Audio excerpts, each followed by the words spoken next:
अस्सलाम वालेकुम जी, कैसे हैं सब? उम्मीद है ठीक होंगे, खैरियत से होंगे। आज मैं आपके साथ शेयर करने जा रही हूँ अपनी कंटेंट राइटिंग की सबसे स्पाइसी, क्रिस्पी और एवर लॉन्ग लास्टिंग और evergreen recipe. I call this 4 pillars of content writing. ये वो 4 पिलर्स अभी कंटेंट राइटिंग के मैं आपके साथ शेयर करने जा रही हूँ, जो कि पर्सनली मैं यूज करती हूँ for each kind of writing that I do, no matter if it is for my clients, if it's for my blog और it's for any kind of business और वट एवर। कोई भी आप content लिख रहे हैं, any kind of content creation, कुछ भी कंटेंट है, कुछ भी आपने क्रिएट करना है, उसके लिए आपको ये 4 स्पाइस आप अगर रेसिपी में डाल लेंगे, then there is nothing that can leave your content behind from anything, from especially from getting it ranked at Google.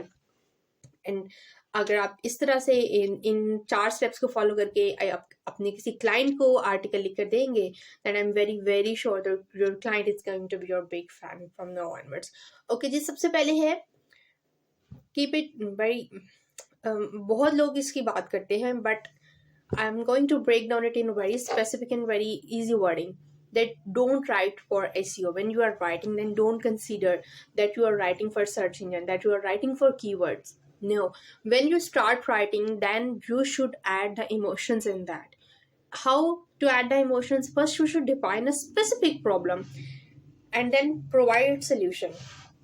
Because अगर क्लाइंट आपके पास आता है, कोई रीडर आता है, वो एक आर्टिकल पढ़ता है, वो क्यों आता है कि मेरी कोई उसकी कोई प्रॉब्लम होती है, कोई क्वेरी होती है, कोई क्वेश्चन होता है उसके माइंड में, उसने कुछ सर्च आउट करना होता है, वही वो गूगल पर लिखता है और फिर गूगल उसको नीचे कंटेंट शो करता है। उस कंटेंट को वो ओपन करके पढ़ता है और वहाँ से उसकी क्वेरी, उसकी प्रॉब्लम या जो भी उसको चाहिए होता है, वो वहाँ से वो मिल जाता है। But if that will be the very specific problem in that you are talking about in your content only, then it is going to be happen that reader आपके कंटेंट को बहुत ज़्यादा पसंद करेगा। अगर रीडर आपके कंटेंट को पसंद कर रहा है, वो उसको कम्प्लीटली पढ़ रहा है, रीडर उसको पढ़ने के बाद इतना एक्साइटेड को, यस दैट्स इट, बस मुझे यही चाहिए था जो दिया ने लिखा है, यही मैं ढूंढ रहा था, and now my all problem is solved. अगर रीडर को आपका आर्टिकल पढ़ने के बाद ये एंथुसिज्म आता है ना, वो इस तरह से खुद को फील आउट करता है कि उसकी प्रॉब्लम सॉल्व हो गई है, then your work is done.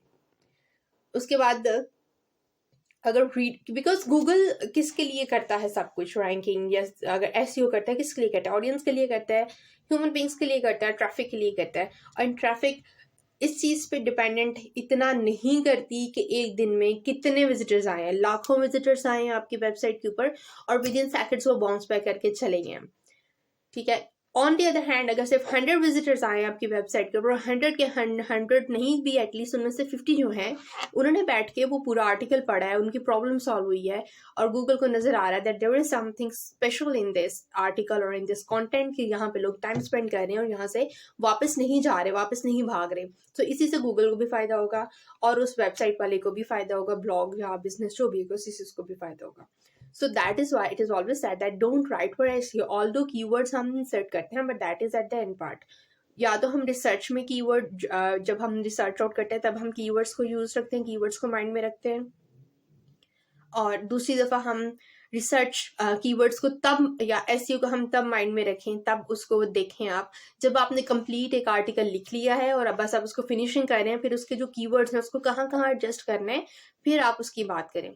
But before that, जब आप आर्टिकल लिख रहे हैं, एक राइटिंग का जो प्रोसेस है उसमें चल रहे हैं, then just add your emotions in that, add your thoughtfulness in that, add, provide first talk about some specific problem and then provide its very specific and to the point solution. This is the only point कि यहाँ से आप अपने readers को engage कर सकते हैं, आप अपने रीडर्स को अपना long time readers, life time readers बना सकते हैं, ठीक है। फर्स्ट पॉइंट तो ये हो गया कि don't write the content for SEO only, but define a specific problem and then give a specific solution to that problem. Next thing, जब हम कंटेंट लिखते हैं, हम 1000 वर्ड्स का, 1200 वर्ड्स का कंटेंट लिखते हैं, उसके अंदर हम हेडिंग्स यूज करते हैं, and it is proven with the stats, with the Google की अपनी रिपोर्ट्स ये शो करती हैं कि जो आपके पास रीडर्स आते हैं, जो विजिटर्स आते हैं, उनमें से 10 में से 8 लोग सिर्फ हेडिंग्स पढ़ते हैं, अंदर वाला कंटेंट सिर्फ 2 लोग पढ़ते हैं। So focus on your headings.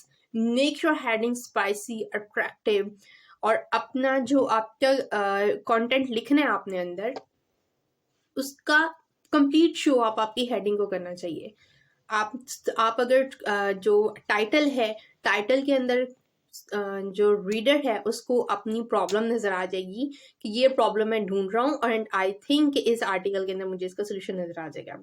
Then जो भी आपने सोल्यूशन प्रोवाइड करना है उसकी स्पेसिफिक वर्डिंग हेडिंग्स में यूज करें, सो दैट अगर 10 में से 8 लोग जो सिर्फ हेडिंग्स पढ़ रहे हैं, उनको हेडिंग्स के अंदर आपका सोल्यूशन, अपना सोल्यूशन की कोई बात होती नजर आएगी, देन वो कंटेंट पढ़ेंगे। अगर हेडिंग्स के अंदर कोई रेलिवेंट बात नहीं हो रही है, फिर वो कंटेंट नहीं पढ़ेंगे, वो वहीं से वापस चले जाएंगे। बाकी के जो 2 लोग होंगे वो फिर 2% वाली बात रहेगी, आपने 80% मिस कर दिया और 20% रह गया। So if there will be more headings, more specific headings, and more result oriented headings, only then your writing will going to work for your audience. Okay, so I'm repeating it again, that make your headings very concise, very to the point, very attractive, and provide the solution words of the solution. पूरा solution नहीं headings में हम दे सकते, headings होती है वो 3 4 5 words की होंगी, उसके अंदर हम अगर कोई प्रॉब्लम का सोल्यूशन डिफाइन कर रहे हैं तो हम हेडिंग्स के अंदर पूरा सोल्यूशन नहीं दे सकते, but we can use some words जो कि क्लाइंट को, जो कि रीडर को या ऑडियंस को ये शो आउट करता है कि हाँ, this is what I am looking for. Okay, you get second point. Now we will go to the third point that is very very important, especially when it is about ranking. Ranking में competition होता है दूसरे websites के साथ, सो हमें competitor analysis करना पड़ता है। कंपेटिटर एनालिसिस, अब अगर आप लिखने बैठते हैं तो आप टोटली अपने माइंड से बिल्कुल न्यू नहीं डालते, आप रिसर्च आउट करते हैं, आप दूसरे के ब्लॉग्स पढ़ते हैं, उसके ऊपर जो लोगों ने ऑलरेडी कंटेंट इसी सेम टॉपिक के ऊपर लिखा होगा आप उसको जाके पढ़ेंगे, और फिर आप उसको अपने आइडियाज अंदर उसके अंदर इंटीग्रेट करके फिर आप एक अपना फाइनल पीस बनाएंगे, बिकॉज यू आर नॉट री inventing a wheel. A wheel is already existing in this digital world and you are just putting your content in that wheel. एक इंडस्ट्री ऑलरेडी है, उसी इंडस्ट्री के लिए आपने लिखना है, इसलिए आप खुद से नहीं लिख सकते, आप वो पॉइंट्स लिखेंगे, आप वो बातें लिखेंगे जो लोग ढूंढ रहे हैं, जो लोग सर्च आउट कर रहे हैं, जिसकी बात हो रही है गूगल के ऊपर, जिसकी सर्च इंजन के ऊपर, डिजिटल वर्ल्ड के ऊपर बात हो रही है, क्योंकि आप वही चीज़ लिखेंगे जो लोगों को चाहिए, तो फिर कोई फायदा ना। अगर आप कुछ ऐसा लिख रहे हैं जिसका सर्च वॉल्यूम ही महीने में 1 या 2 दफ़ा या 10 दफ़ा वो सर्च आउट किया जाता है, वो भी 10 दफ़ा, वो भी मे बी किसी ने गलती से टाइपिंग मिस्टेक कर दी और फिर वो उस तरह की वर्डिंग को सर्च आउट करे, और वही हमें 8-10% शो हो रहा है कि 8 या 10 लोग महीने में इसको सर्च आउट करते हैं, बट दिस इज मतलब हमें उन 8-10 लोगों के लिए नहीं लिखना, हमने उनके लिए लिखना है जो ज़्यादा सर्च आउट करते हैं, जिनका वॉल्यूम, सर्च वॉल्यूम ज़्यादा है। उससे क्या होगा कि उसी आप रेलिवेंट डेटा जो लोगों को चाहिए वो लिखेंगे आप, तो ही कोई आगे बढ़ेगा ना। So that's why it is necessary कि आप अपने कंपेटिटर्स का एनालिसिस करें। कंपेटिटर्स का एनालिसिस कैसे करना है, इसकी एक बहुत ही स्पेसिफिक ट्रिक आज मैं आपको बता रही हूँ कि जब हम कोई भी टॉपिक लिखते हैं तो उसके बाद हमें गूगल जो होता है उसके ऊपर 100-200 पेजेस नीचे शो हो रहे होते हैं, हम सिर्फ फर्स्ट पेज को पढ़ के उसके कंटेंट को खोल के पढ़ा के वहाँ से आइडिया लेके अपना काम स्टार्ट कर देते हैं, but no, when we come to the comparative analysis we have to go to the 3rd, 4th, 5th pages first go to 3rd, 4th and 5th pages, वहाँ के ब्लॉग्स पढ़ें, वहाँ के आर्टिकल पढ़ें, वहाँ के कंटेंट पढ़ें, okay, and then come to the 1st and 2nd page. अब 1st और 2nd का कंटेंट पढ़ें and then do a comparison between them कि ऐसी क्या चीज़ है जो 3rd और 4th वाले मिस कर रहे हैं और 1st और 2nd वाले मिस आउट नहीं कर रहे हैं।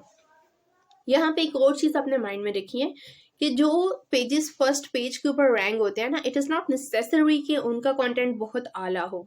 उनका कंटेंट बहुत आला नेसेसरी होना इसलिए नहीं है क्योंकि जब रैंकिंग की बात आती है तो यहाँ पे बैक लिंकिंग्स और ब्लैक हेड और ग्रे हेड और वाइट हेड एसईओ उस सब की कंपटीशन की बात आ जाती है। सो अगर कंटेंट इतना अच्छा नहीं भी होता तो भी लोग ये डिफरेंट टेक्निक्स एसईओ की यूज़ करके अपने कंटेंट को फर्स्ट पेज के ऊपर रैंक करवा लेते हैं, but it is not the case with all the websites of the first page. अगर सिर्फ एक वेबसाइट को पढ़ के आपने डिसाइड नहीं कर लेना, आप 4-5-6 वेबसाइट्स खोलिए फर्स्ट पेज की, then go to the second page, फिर सेकंड पेज की 4-5-6 वेबसाइट्स खोलिए, you will find amazing content in first 2 pages. Then compare the content of the first 2 pages and the content of those websites which are on the third and fourth pages. And now find out कि वो जो third and fourth वाले उनमें क्या missing है और ये जो फर्स्ट और सेकंड वाले इनमें क्या है, and then plan your content. और फिर फर्स्ट और सेकंड वालों की जो स्ट्रैटेजी है उसको फॉलो कीजिए, उससे आइडियाज जनरेट कीजिए, उससे अपनी स्ट्रैटेजी और प्लानिंग बनाइए कि मैंने किस तरह से लिखना है, अपनी हेडिंग्स किस तरह से बनानी है, किन वर्डिंग्स को फोकस करना है, और क्या मैं लिखूं कि मेरा वो थर्ड फोर्थ के ऊपर ना जाए, मेरा कंटेंट जो है वो फर्स्ट और सेकंड वालों के लेवल का हो जाए. यहाँ से आप प्लानिंग करें. This is for the comparative analysis. इस तरह से हम एनालिसिस करते हैं अपने कंटेंट को एक हाईली ऑप्टिमाइज्ड और एक ऐसा कंटेंट बनाने के लिए जो कि फर्स्ट पेजेस में रैंक हो जाता है. सो ये था third point, and this is the very critical and very amazing point. Believe me, आप अगर इस स्ट्रैटेजी को यूज करेंगे ना कि आप अपने इस तरह से फर्स्ट और सेकंड वाले पेजेस वालों को फिर थर्ड फोर्थ वालों को कंपैरिजन करके लिखने हैं, तो your content will be just a master blasting piece. Okay, now the last thing is the internal linking. What is internal linking? जब हम एक वेबसाइट या किसी ब्लॉग के ऊपर हम लिखते हैं तो उसके ऊपर आप जब लिख रहे हैं एक आर्टिकल, तो ऑलरेडी वहाँ पे पहले भी आर्टिकल्स लिखे हुए होंगे. सो गूगल ये कहता है कि डू द इंटरनल लिंकिंग. अपनी वेबसाइट के इंटरनल लिंक्स दें अंदर. आप अगर बात कर रहे हैं डिजिटल कंटेंट राइटिंग की बात कर रहे हैं, तो आपने पहले भी इससे रिलेटेड कोई मटेरियल लिखा होगा. वो बात करते हो आप एक दफ़ा आ रहे हैं कि जी ऑन पेज एसईओ की बात कर देते हैं आप कंटेंट राइटिंग वाले ब्लॉग के अंदर. सो ऑन पेज एसईओ का आपने कोई पहले ब्लॉग अपनी वेबसाइट के ऊपर लिखा होगा. वो जो ब्लॉग ऑन पेज एसईओ वाला है उसका एक लिंक यहाँ पे ऑन पेज एसईओ के वर्ड के साथ अटैच कर दें. This is what internal linking is. कि आपने जो ऑलरेडी आपके ब्लॉग्स लिखे हुए हैं आपके, उनका कोई एक या दो लिंक्स जो हैं वो इस ब्लॉग के अंदर अपने डाल दीजिए, and this is what internal linking will be. अब बात यहाँ पर आती है उनके लिए जो कि फ्रीलांस कंटेंट राइटर्स है, जो कि अपने ब्लॉग, अपने बिजनेस, अपनी वेबसाइट के लिए नहीं लिख रहे, जो अपने क्लाइंट्स को एक या दो दफ़ा या 3-4 दफ़ा आर्टिकल्स लिख के देते हैं. अब वो कैसे इंटरनल लिंकिंग करेंगे?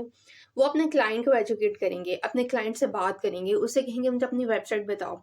उसकी वेबसाइट को एक्सप्लोर करेंगे और कुछ रेलिवेंट डेट, कुछ रेलिवेंट आर्टिकल्स, ऑब्वियसली वहाँ पे कोई रेलिवेंट बात हो रही होगी पहले, उसका कोई रेलिवेंट प्रोडक्ट होगा, कोई रेलिवेंट सर्विस होगी, उसके साथ आप उसकी इंटरनल लिंकिंग कर सकते हैं. अपने आर्टिकल के अंदर कोई एक पैराग्राफ या कुछ 3-4 लाइन्स आप उससे रेलिवेंट लिख लीजिए और उसको वहाँ पे वो लिंक कर दीजिए, और अपने क्लाइंट को भी एजुकेट कीजिए कि मैं तुम्हारा ब्लॉग या वेबसाइट इसलिए मांग रहा हूँ so that I can write something for your internal linking. Because internal linking is a very important aspect of on-page SEO from Google perspective. So अगर आप ये बात अपने क्लाइंट से करेंगे, एक तो उसको एजुकेट भी हो जाएगा, वो इम्प्रेस भी हो जाएगा कि हाँ भाई इस पर्सन को वाकई कंटेंट राइटिंग भी आती है और ये ऐसे ऑप्टिमाइज कंटेंट वाकई ही लिखेगा, because this is not what normally writers talk about. Okay, so I hope this is very clear now. The first point was about that don't write only content for SEO only. Go for some specific problem and then give a specific solution to that. And then the second thing was about the headings के 10 में से 8 लोग सिर्फ headings पढ़ते हैं, so work more on the headings, provide the solution words on the headings. Then the third point was about the competent research, competitors research analysis. वो आपको मैंने बताया कि फर्स्ट और सेकंड पेज वालों को और थर्ड फोर्थ फिफ्थ पेजेस वालों के ब्लॉग्स को पढ़िए और उनमें देखिए कि थर्ड फोर्थ वाले क्या मिस आउट कर रहे हैं और फर्स्ट और सेकंड वाले क्या लिख रहे हैं. सो उसको कंपैरिजन करके अपनी कंटेंट स्ट्रेटजी बनाइए. And then the last but not the least is the internal linking. So whenever you talk to the client, even if you are a freelance content writer, educate the clients about the internal linking. It will give a very good impression to them, and inshallah your content will be very, very amazing after following all these 4 points. So stay tuned for more tips and tricks for the content writing and freelancing. Do subscribe my channel and follow me on Facebook and page for the latest updates. And thank you so much for watching me. Allah Hafiz.